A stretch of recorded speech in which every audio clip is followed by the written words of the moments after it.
ننھے سے بچے نے کہا امی پھر فکر کی کیا بات ہے، اسی ہی کو تو پیش کرنا ہے۔ ماں اگر جوان بیٹا نہیں ہے تو میں تو ہوں نا امی جان، چلو مجھے پیش کر دو، اپنے آقا کے قدموں پہ قربان ہو جاؤں گا۔ آپ سے پوچھنا چاہتا ہوں، ایک 4-5 سال کا بچہ، آج ہمارے 4-5 سال کے بچے کو نہیں پتا نبی کون ہے، نبی کی شہزادی کون ہے، نبی یہ پاک کی صحابہ کون ہے، نبی کی اہل بیت کون ہے، کچھ نہیں پتا۔ ارے بڈھوں کو جن کی سفید داڑیاں ہو گئی ان کو نہیں پتا، 30-35 سال والوں کو نہیں پتا۔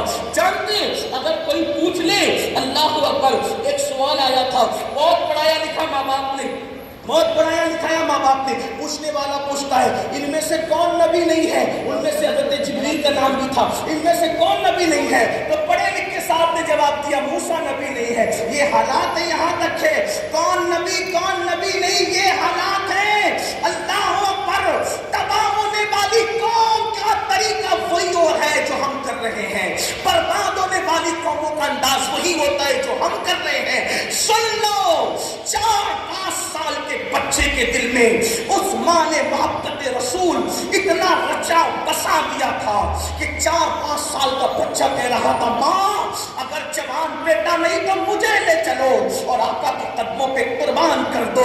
اللہ اکبر، ماں خوش ہو گئی، اللہ اللہ، میری تربیت برابر ہوئی، میری تربیت برابر ہوئی، ہاتھ پکڑا اور مسجد نبوی شریف کی طرف چلی۔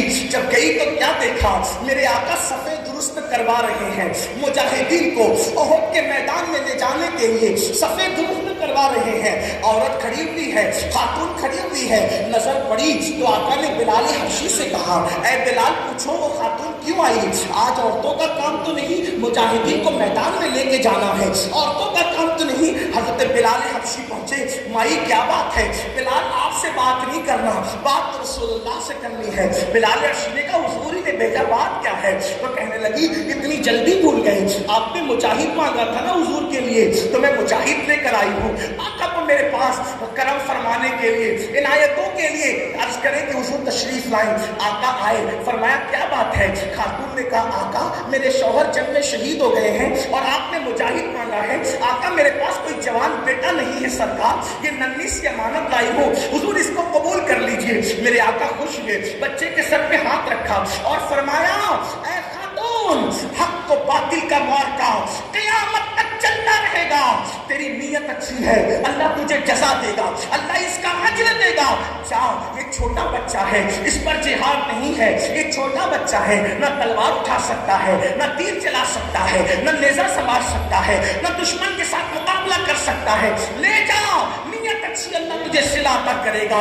اور پھر اس کے بعد دعائیں دی، حضور کی دعا لے کر جب وہ ماں پلٹنے لگی تو بچے نے ماں کا ہاتھ تھاما اور ماں کو رکنے کے لیے کہا، اور اس کے بعد میرے آقا سے کہا یا رسول اللہ، میرے ماں باپ کے قربان، میری ماں تو روزانہ سونے سے پہلے مجھے یہ درس دیتی ہے کہ نبی کی چوکھٹ وہ چوکھٹ ہے جہاں پر جانے والا کبھی خالی نہیں جاتا۔ مائیں دوپٹے کو مفخر بنا دیں اور مائیں شوہر سے گستاخیاں کریں، بے ادبیاں، بلکہ معاذ اللہ شاید ہندوستان میں ایسا نہیں ہوتا ہوگا، میرا حسن ظن ہے، بلکہ یہ ہے شوہر سے بے وفائی اب دنیا میں اتنی ہو رہی ہے کہ اب عورتوں کے ایک شوہر نہ رہے۔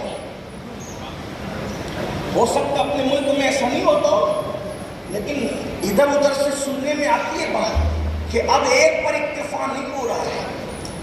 حالانکہ ہمارے مذہب کا لوگ مذاق اڑاتے ہیں، کہتے ہیں ان کے یہاں تو ایک کی 4 ہوتی ہے۔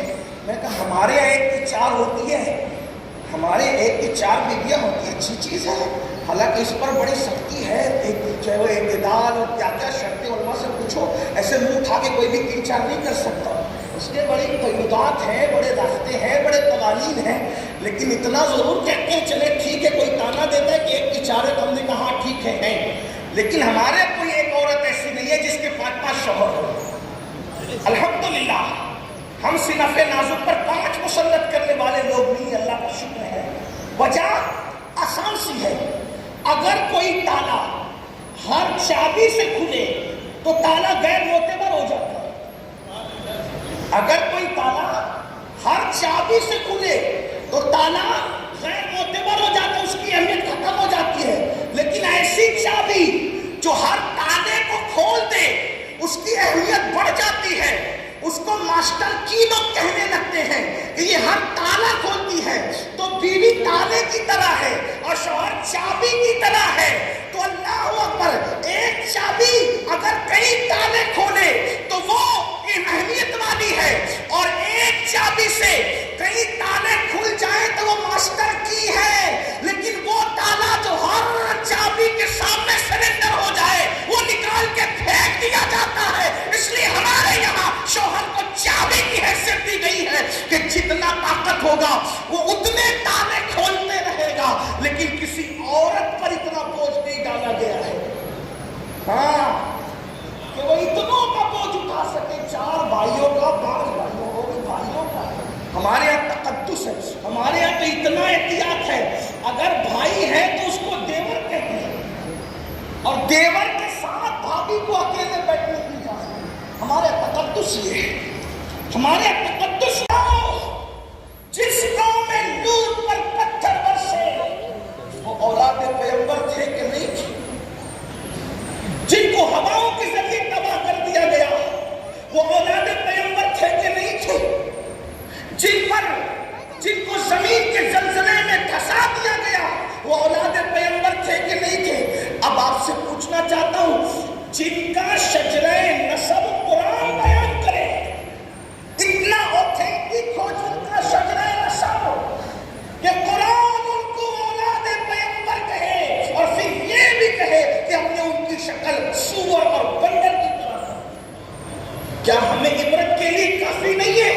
قرآن کہتا ہے فَاعْتَبِرُوا يَا أُولِي الْأَبْصَارِ، اے آنکھ والو عبرت حاصل کرو. میں آپ سے پوچھنا چاہتا ہوں، میری قوم کے جوانوں، رات کی تاریکیوں میں نرم نرم گدوں پر لیٹ کر زنا کی فلمیں دیکھنے والوں، شراب کے اڈوں کو آباد کرنے والوں، اپنی بیویوں پہ ظلم کرنے والوں، اللہ اکبر، مسجدوں کو ویران کرنے والوں، قرآن کے ساتھ ظلم کرنے والوں، قرآن کو تاک کے اندر رکھ کر کے قرآن کو بھول جانے والوں، قرآن کو پیٹ کے پیچھے ڈال دینے والوں، اور اپنی بہنوں سے کہتا ہوں، اے میری بہنوں مجھے بتاؤ، اللہ اکبر، تم نے دوپٹوں کو مفلر بنا لیا، باریک اور پتلے لباس تمہاری پہچان بن گئے، اجنبی مردوں سے تم نے باتیں شروع کر دی، فون پر لمبی گفتگو اجنبی مردوں سے کی جاتی ہے. اللہ اکبر، ایک زمانہ وہ تھا مسلمان عورتوں کی آواز کبھی پڑوس میں سنائی بھی نہ دیتی تھی. پڑوس میں کتنی عورتیں رہتی ہے یہ پڑوسی کو پتہ نہ ہوتا تھا. کس کی بیٹی بالغ ہے نہیں معلوم ہوتا تھا، کس کی بیٹی نابالغ ہے نہیں معلوم ہوتا تھا. افسوس، جس قوم کے گھروں کے پردے اور تقدس کا عالم یہ تھا، آج اس قوم کی بیٹیاں دین سے اتنی دور ہو گئی، دین سے اتنی بیگانی ہو گئی. آج فیشن، سیریل، فلم، اس کے نام پر بیٹیاں بے آبرو ہو رہی ہے، آوارگی کا شکار ہو رہی ہے، برائیوں کا شکار ہو رہی ہے، بے پردگی کا شکار ہو رہی ہے. سن لو، حضرت لوط علیہ السلام کی بیوی، اس کو اللہ قیامت کے دن جہنم میں داخل فرمائے گا. پیغمبر کی بیوی بھی جہنم میں جائے گی. وجہ کیا تھی؟ وجہ کیا تھی؟ وجہ کیا تھی؟